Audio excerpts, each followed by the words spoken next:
오늘은 헬스조선 등을 출처로 어린이의 시력 문제에 대한 여러 가지 궁금증을 풀어보겠습니다. 사람의 시력은 6살에서 9살 사이에 완성된다고 하는데요. 물체를 어렴풋이 감지할 정도의 시력을 가지고 태어난 뒤에 6개월이 지나면 0.1, 돌이 지나면 0.2, 2살 때 0.3 정도의 시력을 갖는다고 하죠.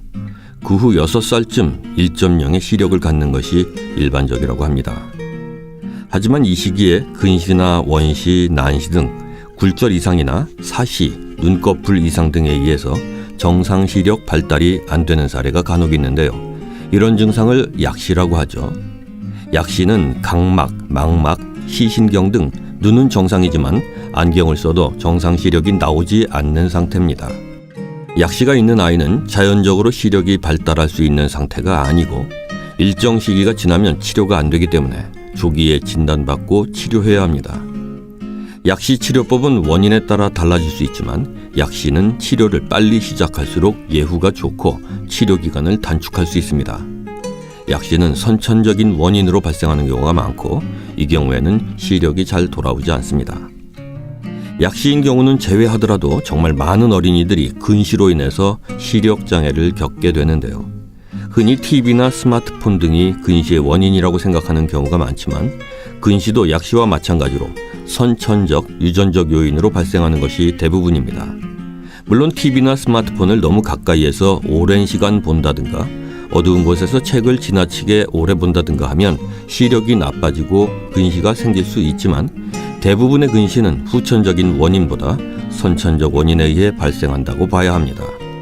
그래서 만일 내 아이가 자꾸 TV에 가까이 간다면 눈 나빠진다고 야단칠 일이 아니라 이미 근시가 발생했을 가능성이 크다는 것을 인지해야 하죠. 서둘러 안과에서 검진을 받고 아이의 불편을 해소시켜 줘야 합니다. 또 어릴 때 나타나는 근시 중에는 가성근시라고 일시적으로 시력이 떨어지는 경우가 있는데요. 이 경우에는 서둘러 안경을 맞춰줄 것이 아니라 정밀 검사를 통해 진성근시인지 가성근시인지를 확인하는 것이 중요하겠죠. 가성근시일 경우에는 안경을 쓰지 말아야 합니다. 어린이의 눈 건강을 지키려면 평소 생활습관 관리가 매우 중요합니다. 어린이의 눈 건강을 지키는 생활습관을 알아볼까요? 책을 볼 때는 책과 눈과의 거리를 30cm 이상 유지하게 하고 엎드리거나 누워서 보지 않게 해야 합니다. 실내 조명은 100에서 200럭스의 밝기로 하되 빛이 눈에 직접 비치지는 않게 해야 합니다. TV는 아이의 눈높이에 맞게 적절하게 설치해주고 3m 이상 떨어져서 보도록 하세요. 컴퓨터 모니터는 장시간 보고 있으면 조절 피로가 오기 쉽습니다.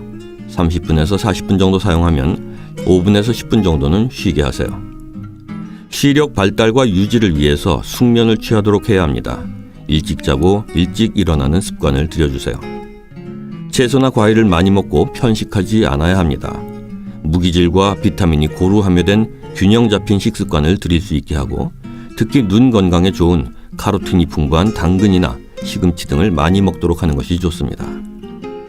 각종 눈질환을 예방하고 시기적절한 치료를 받을 수 있도록 1년에 한 번 이상 안과 진료를 받도록 해야 합니다.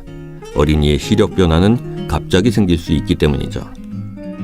눈은 쉽게 피로해집니다. 규칙적으로 눈을 쉬게 해주세요.